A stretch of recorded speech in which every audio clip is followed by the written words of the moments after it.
gracias. Mire, en primer lugar, hago una consideración de índole general, y es que la prueba ofrecida, desde nuestro punto de vista, revela lo que dijimos desde un principio. Porque esta prueba que han ofrecido no está destinada a probar el mal desempeño que se le atribuye a los jueces de la Corte. Ese mal desempeño, si existiera, serían suficientes las sentencias para probarlo. Evidentemente, la cantidad de prueba y la calidad de la prueba que se ha ofrecido apunta a otra cosa. Apunta a hacer un show, apunta a exponer a los jueces de la Corte, a los allegados a los jueces de la Corte, etc. Es decir, está claro que no es prueba que está destinada a probar el supuesto mal desempeño, sino otras cosas. O, en todo caso, a prolongar innecesariamente la investigación. Pero más allá de esta consideración de índole general, quiero hacer algunas consideraciones particulares respecto de algunas pruebas. Empiezo por todo lo referido a las comunicaciones telefónicas o por correo electrónico o por WhatsApp o por cualquier cosa similar que se han pedido en una extensión verdaderamente inusitada. Y digo inusitada porque la extensión con la que se ha pedido esa prueba no solo afecta a los denunciados, sino que afectaría a terceras personas que nada tienen que ver con la investigación. Porque no solo se pide las llamadas que hayan hecho o dejado de hacer los denunciados, sino que se pide que se indique con qué números telefónicos se comunicaron y a quiénes pertenecen esos números telefónicos. Y todo esto claramente por la índole de la prueba y por el alcance con el que se la pide, desde nuestro punto de vista claramente viola el artículo 18 de la Constitución Nacional, que como todos sabemos protege las comunicaciones. No solo las epistolares, que son aquellas a las que se refería el texto original de la Constitución, sino todas las comunicaciones, como ya sobradamente ha resuelto nuestra justicia. Es decir, que las comunicaciones están protegidas en todas sus modalidades. La comunicación epistolar, por fax, por mail, por WhatsApp, por Telegram, por lo que sea. De modo que, a nuestro criterio, la Comisión no tiene atribuciones ni facultades para requerir intercepciones telefónicas o entrecruzamientos de llamadas, nombres y titularidades de abonados que se puedan haber comunicado con determinadas personas. Todo eso excede largamente las atribuciones de la Comisión. Y si en última instancia fuera necesaria pedir esa prueba, no queda más remedio que solicitarla por intermedio de un juez. Señora Presidenta, la Comisión, insisto, carece absolutamente de atribuciones para nada más y nada menos que violar el artículo 18 de la Constitución Nacional. Por lo tanto, sin perjuicio de que nos vamos a oponer a la realización de cualquier prueba que tenga que ver con averiguación de llamadas, de números telefónicos, de comunicaciones, de mails y de todo lo que se le parezca, si el oficialismo impusiera su mayoría para producir esa prueba, que además claramente no es necesaria, como dije antes, sí dejamos planteado que eso debe hacerse por intermedio de un juez, quien en todo caso deberá velar por el cumplimiento de las correspondientes garantías de los afectados. También vemos alguna objeción respecto, por ejemplo, de los testigos.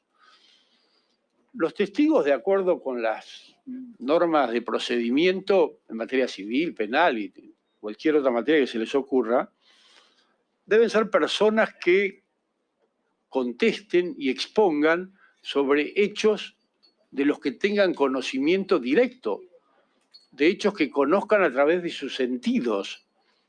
Y aquí está claro que se está citando a una enorme cantidad de gente que de ninguna manera tiene un conocimiento directo adquirido a través de sus sentidos de los hechos denunciados.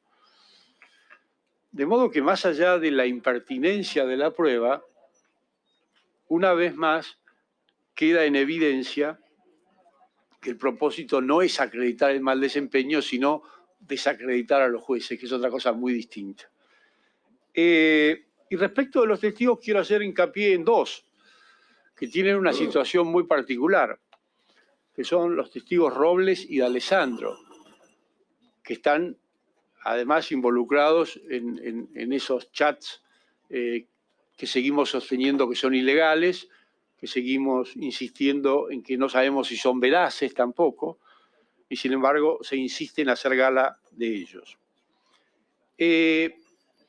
Lo cierto es que más allá de que no se puede y no se debe hacer uso de esos chats, los señores Robles y D'Alessandro no pueden ser citados como testigos, porque hay causas penales en curso en las que se está investigando, por denuncias, entre otros, de algunos gobernadores oficialistas, si esos supuestos chats, en caso de haber existido, constituyen o no un delito. De modo que ellos no pueden venir a declarar como testigos sobre algo que se está investigando en la justicia penal y que, de acuerdo con el tenor de las denuncias, insisto, de gobernadores oficialistas, ellos serían los imputados de la comisión de ciertos y determinados delitos. Mire, para no dar muchas vueltas, hay un artículo en el Código Procesal Civil y Comercial que está repetido a su vez en el Código Procesal Penal, que es el 444, que dice que los testigos no deben declarar cuando la declaración los pueda someter a una investigación penal. Más claro, imposible. Ya no es una idea mía, no, está en la ley. De modo que desde ya planteo que los señores Robles y D'Alessandro no pueden ser citados a declarar como testigos. Porque además si los citamos, lo único que van a hacer va a ser sentarse acá y decir me niego a declarar porque esto me puede afectar, puede constituir una declaración contra mí mismo, de acuerdo con el artículo 18 de la Constitución Nacional. De modo que, reitero, nos oponemos a esa prueba. Esas dos personas no pueden ser citados como testigos.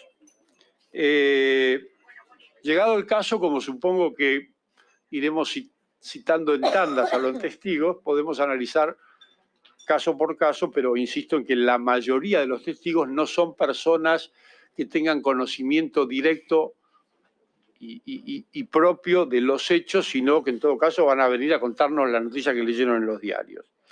Pero quiero también hacer algunas otras consideraciones sobre la prueba.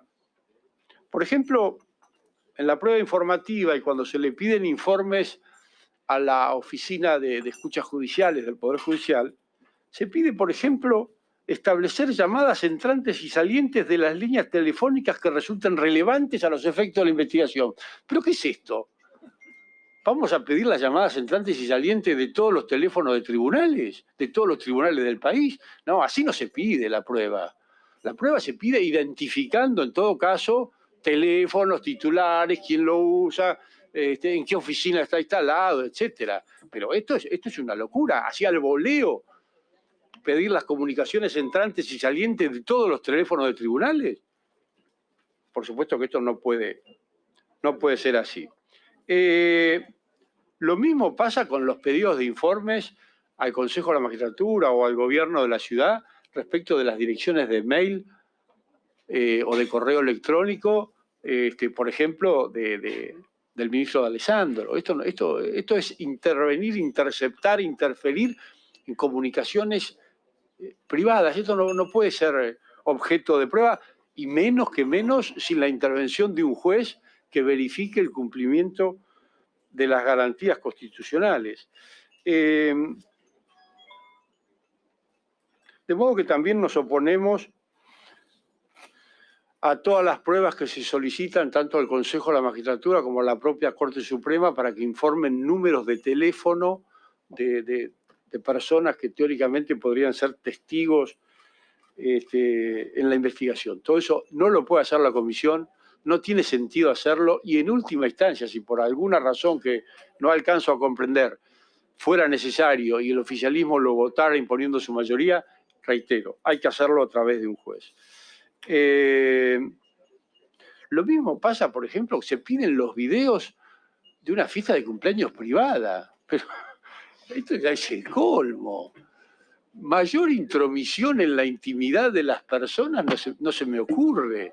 ¿Cómo la comisión, sin autorización de un juez, va a pedir videos de una fiesta de cumpleaños? Es una locura eso.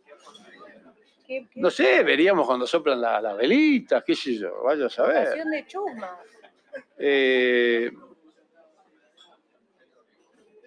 De modo, Presidenta, que...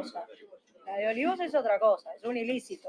Yo diría que antes de que la presidencia de la comisión libre esa enorme cantidad de oficios que están ofrecidos como prueba, absolutamente innecesaria, improcedente y solo destinada a mantener esto vivo, vaya a saber por cuánto tiempo, que analicemos uno por uno esos pedidos de informes, porque hay muchos, como acabo de explicar, que son claramente improcedentes. De modo que yo le solicito, Presidenta, que no libre los oficios tal como han sido pedidos, aún en el caso de que se apruebe la producción de la prueba, y que en todo caso revisemos o vayamos revisando uno por uno a ver cuáles pueden eventualmente ser procedentes y cuáles no. Gracias, Presidenta.